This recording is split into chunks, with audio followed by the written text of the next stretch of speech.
अगर जो मैं सदन में होती तो मैं तो जो हालात करती ना इन लोगों का कि मैं किसी भी पार्टी से रहूं। हम अपने आप को एक विधायक से बहुत ऊंचा समझते हैं, विधायक का कद बहुत छोटा होता है, लेकिन उस हमेशा युवा, जब भी कोई युवा प्रताड़ित हुआ, अगर मान लीजिए झूठे रेप केस के मामले में 28 या 30 लड़कों को आज तक जेल से बाहर निकाला, तो आखिर वो युवा जो है उसकी जिंदगी मैंने बचाई ना, सिर्फ महिला महिला थोड़ी की है। अभी आप क्षेत्र में जा रही हैं, मुख्य समस्या क्या है बांकीपुर विधानसभा में जो अभी तक नहीं हो पाई है? नमस्कार, मैं अजीत कुमार, आप देख रहे हैं डिजिटल दस्तक। बिहार में बांकीपुर विधानसभा उपचुनाव के तारीखों की घोषणा हो चुकी है। 30 जुलाई को मतदान होगा और 3 अगस्त को यहाँ मतगणना होगा। अभी हमारे साथ बीना मानवी जी है, जनशक्ति जनता दल से प्रत्याशी बनाई गई हैं, बांकीपुर विधानसभा से उपचुनाव लड़ा रही है। अब आपको बताते चले कि बीना मानवी जी कोई नई चेहरा नहीं है, महिला विकास मंच की अध्यक्ष हैं और ये देखिएगा कि लगातार महिलाओं के विकास के लिए, महिलाओं के मुद्दों के लिए आप इनको लगातार देखते रहिएगा। अभी इस बार चुनाव लड़ रही हैं मैम, पहली बार आप चुनाव लड़ रही हैं और चर्चा चल रही थी कि निर्दलीय चुनाव लड़ेंगे, लेकिन फिर जाके तेज प्रताप जी से मुलाकात करती और जनशक्ति जनता दल से चुनाव लड़ती हैं। तो तेज प्रताप जी और जनशक्ति जनता दल को ही क्यों चुनी? और भी पार्टियां थी? किसी को भी मैं चुन सकती थी, क्योंकि निर्दलीय चुनाव लड़ रही थी।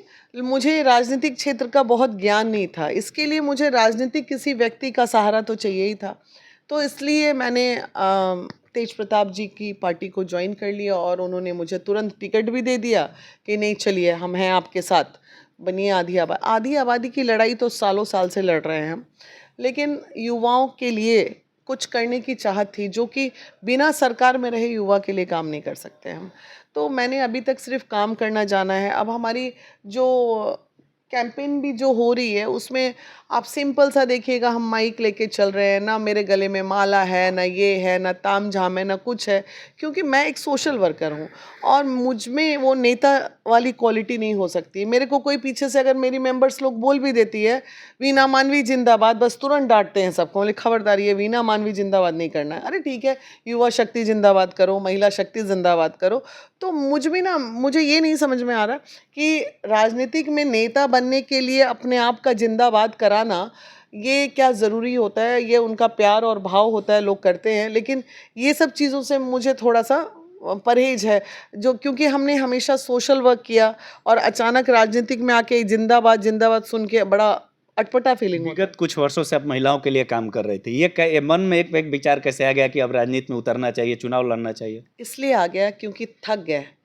अगर जो नीट छात्रा मामले में अगर जो मैं सदन में होती तो मैं तो जो हालात करती ना इन लोगों का कि मैं किसी भी पार्टी से रहूं। आज भी मैंने जेजेडी में बोल दिया है तेज प्रताप जी को, मैं किसी भी पार्टी की नेता रहूं, लेकिन अगर जो महिलाओं की न्याय की बात आएगी तो मैं उस वक्त पार्टी नहीं देखूंगी। पहले मैं महिला विकास मंच की राष्ट्रीय अध्यक्ष हूँ, उसके बाद जेजेडी और राजनीतिक क्षेत्र है मेरा। मैं जिस चीज़ के लिए मेरा बेस रहा है, महिला, युवा, पुरुष, समाज सेवा, उस चीज़ से मैं कभी अलग हो ही नहीं सकती, मैं होंगी नहीं। आप देख लीजिएगा, भगवान के दया से, आप लोगों की कृपा से, बांकीपुर की जनता से अगर मैं सदन में पहुंच गई तो आप देख लीजिएगा कि कभी भी मेरा मतलब ऐसा भी नहीं कि पागल की तरह हर मुद्दे पे बोलेंगे, लेकिन हाँ, जहां बोलना होगा वहां मैं चुप भी नहीं रहूंगी। बांकीपुर विधानसभा से चुनाव लड़ रही हैं। 1995 से आज तक ये बीजेपी का गढ़ रहा है। नितिन नवीन जी चुनाव जीतते आ रहे हैं, इनके पिताजी यहाँ से चुनाव जीते हैं। कितनी चुनौती होगी आपके लिए? वो मतलब 1995 से लेके अभी तक आप कह रहे हैं बीजेपी का गढ़, हम कह रहे हैं कितना बड़ा दुर्भाग्य रहा कि जनता को देखिए, एक ही परिवार के भरोसे पे, अरे ये राजनीतिक है, ये सत्ता है, हर जनता को, दुनिया का हर जनता, हम जैसे सोच विचार वाले लोग अगर रहें तो हर 5 साल में विधायक बदल देनी चाहिए जनता को। क्यों? आखिर सबको मौका मिलना चाहिए ना। हो सकता है मेरे बाद कोई अच्छा व्यक्ति आ जाए, अगर अच्छा नहीं रहा, वो जो एक माइंडसेट हो जाता है, नहीं बीजेपी, नहीं कमल, नहीं लालटेन, नो, आप कैंडिडेट देखिए, आप पार्टी मत देखिए। लोगों का प्रॉब्लम क्या है ना कि वो लोग कैंडिडेट नहीं पार्टी देखते हैं। अरे कैंडिडेट अच्छा होगा, जिस भी पार्टी का होगा, वो आपके लिए अच्छा होगा, समाज के लिए अच्छा होगा। और एक बांकीपुर में अगर बीजेपी चुनाव हार भी जाती है तो बांकीपुर का बड़ा बदलाव होगा और ये बहुत ही सही समय है। बांकीपुर की जनता के लिए कि वो चाहें तो अपना एक बहुत ही बढ़िया कैंडिडेट चुन के ला सकते हैं, और मौका अगर देंगे तो एक बहन को सदन में पहुंचा सकते हैं। आप यहाँ से पहली बार चुनाव लड़ रही हैं, राजनीति में पहली बार आई हैं, लेकिन देखिएगा कि जो भाजपा के राष्ट्रीय अध्यक्ष हैं वो इनका क्षेत्र है। वहीं जनसुराज का देखिएगा जो प्रणेता हैं प्रशांत किशोर जी, ये यहाँ चुनाव लड़ रहे हैं। राजद अपना रेखा गुप्ता को यहाँ से प्रत्याशी बनाए, तो आपके लिए तो चुनौती होगा ना, क्योंकि भाजपा के तरफ से बड़े बड़े नेता यहाँ आएंगे, जनसुराज के तरफ से पूरे बिहार के जितना नेता यहाँ आएंगे, राजद के तरफ से बड़े नेता आएंगे, आप यहाँ सिंगल महिला हैं। हमारे जेजेडी के भी नेता आएंगे। हम मेरे लिए चुनौती कैसे होगा? आप एक बात बताइए, ये लोग पार्टी के भरोसे हैं और हमारे पास दो ताकत है, एक महिला विकास मंच, एक विधायक 5 किलोमीटर रेंज का विधायक होता है, और मैं 10 राज्यों 12 राज्यों की राष्ट्रीय अध्यक्ष हूँ। राज्य की बात कर रहे हैं जहाँ मेरा संगठन चल रहा है। महिलाएं एक अध्यक्ष के बीच में, और जिलों में जाने कितना राज्यों में चल रहा है संगठन, मुझे खुद भी नहीं पता। और उसके अलावा बिहार की बात कर लें तो बिहार के 20 से 22 जिलों में मेरा संगठन चल रहा है। तो ये जो ताकत मेरी है और जेजेडी का ताकत, तो उस हिसाब से तो हम भी बराबरी पे ही हैं सबके, बड़ी पार्टियों के नहीं हैं। एक विधायक का 5 ही किलोमीटर ना रेंज होता है, और मेरा रेंज देख लीजिए। एक पटना की अदनी सी महिला कहाँ से कहाँ संगठन चला रही है। अभी जम्मू कश्मीर से हम अपने अध्यक्ष को बोल देंगे कि आओ फ्लाइट करो और पहुँचो 50 आदमी, तो जम्मू कश्मीर से 50 आदमी आ जाएगा। तो ऐसा नहीं है, बिहार में बैठ के जम्मू कश्मीर कंट्रोल हो रहा है, महिलाओं के लिए आवाज़ उठा रहे हैं। तो आप सोचिए कितना सौभाग्य की बात है बिहार के लिए कि एक महिला जो है ये कितनी सशक्ति। हम अपने आप को एक विधायक से बहुत ऊंचा समझते हैं, विधायक का कद बहुत छोटा होता है, लेकिन उस नाते इतनी सारी बहनों की ताकत राज्यों राज्यों में, तो मेरा सौभाग्य बहुत बड़ा है।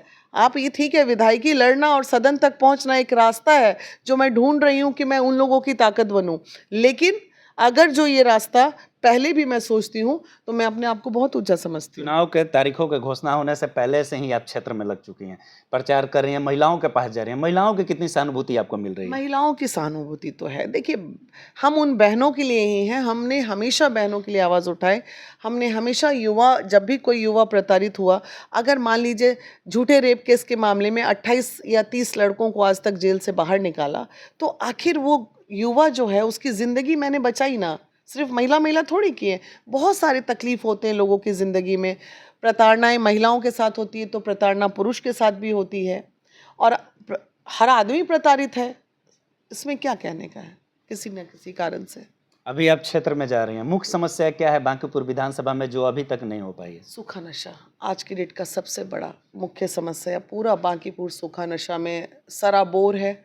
बड़े घर के बच्चे से लेकर छोटे घर के बच्चे का सूखा नशा सराबोर है। इस सूखा नशा को बंद करना बहुत ज़रूरी है। अगर नहीं तो हमारे बच्चे पहले तो दारू पी के रोड में नाला में गिरते थे, 2 घंटे बाद खड़े होकर फिर काम पे चले जाते थे, लेकिन आज जो है पीढ़ी जो है विक्षिप्त हो गई है। वो ऐसा नशा है ना, वो माइंड को एकदम विक्षिप्त कर दे रहा है। वो ऐसे है, बात आपसे कर रहा है लेकिन उसको मुंह उसकी चलती है लेकिन दिमाग उसका काम करना बंद है, ये चीज़ हो रही है। तो इससे बचाना बहुत ज़रूरी है युवा पीढ़ी को। और उसके बाद तो मुद्दे जो विधायकों के कार्य होते हैं, मुद्दे होते हैं, ये बहुत है।